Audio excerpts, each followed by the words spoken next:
Let me tell you an incredible story.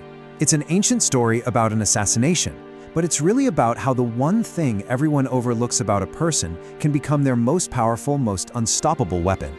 So let's just start with this question right here. I mean, really think about it. What if that one thing people kind of write you off for? Maybe it's something you even try to hide. What if that's not a flaw at all? What if it's secretly your greatest advantage? All right, so our story kicks off thousands of years ago. We've got a whole nation that is just on its knees. We're talking about the people of Israel, and for them, this was an era of complete and total desperation. They'd been living under tyranny for 18 years, and they were desperate for any kind of answer. 18 years. I mean, just let that sink in for a second. That is long enough for an entire generation to grow up knowing nothing but being crushed, nothing but paying tribute to some foreign king. Any real sense of hope? Yeah, that was pretty much gone. And you can just see the power dynamic right here. On one side, you've got this guy, King Eglon. He's powerful, he's a tyrant, dripping with wealth and surrounded by guards. And then on the other side, the people he's oppressing, defeated, paying his bills. It really felt like a completely hopeless situation. So when a people in this situation finally cry out for a hero, who do you think is going to show up? You're probably picturing a great warrior, right? Some brilliant general with a massive army. Well, that's not exactly what they got. No army, no big rebellion, not even a small platoon. Just one guy. His name was Ehud. And honestly, if you saw him, you wouldn't think he was impressive or famous or, a threat in any way whatsoever. And here it is. This is the one detail about Ehud that changes absolutely everything. He was left-handed. Now today, who cares, right? But back then, in that culture, this was a big deal. It was seen as a weakness, an imperfection. It literally marked you as being wrong-handed, and it made you someone that nobody, and I mean nobody, would ever take seriously as a threat. And this is where the pure genius of this story just unfolds. See, Ehud didn't try to hide his so-called weakness. He didn't try to overcompensate. Nope. He built his entire plan around it. He decided to lean into the fact that no one would ever see him coming. So let's break down this brilliant strategy. First, he makes himself a short, double-edged dagger, easy to hide. Second, and this is the absolute key, he straps it to his right thigh.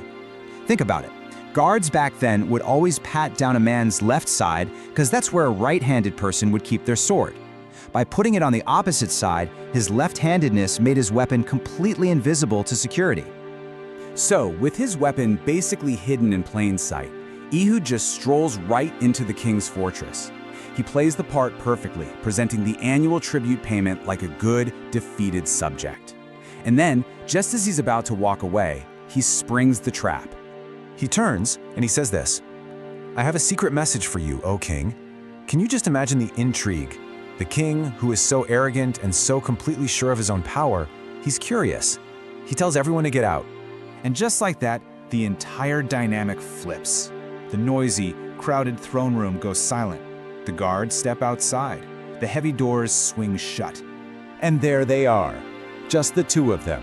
The underestimated man with a hidden dagger and the tyrant who believes he is absolutely 100% safe.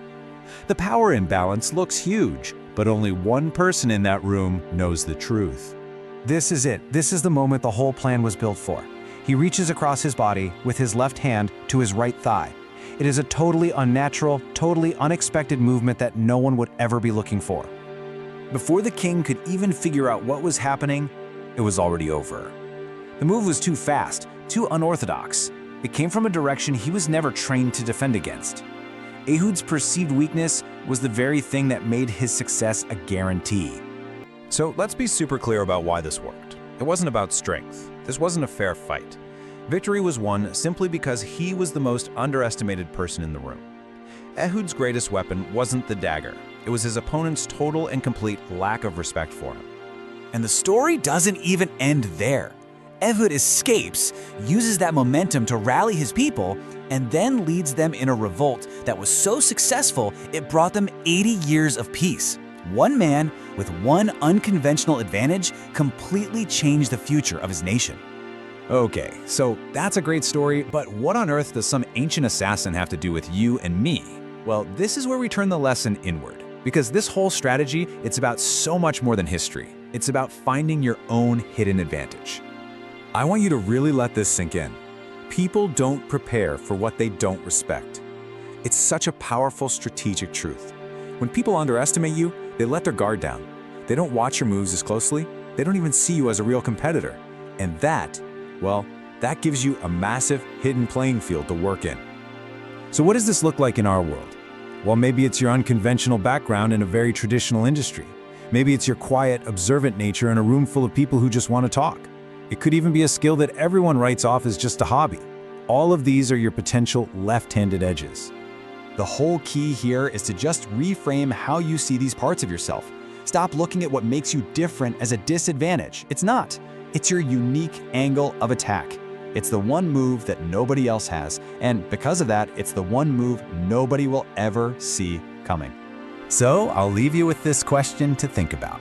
What is your left-handed edge? What is that part of you that everyone else, and maybe even you, has been underestimating all this time? Because that thing, it might not be your weakness. It just might be your greatest weapon.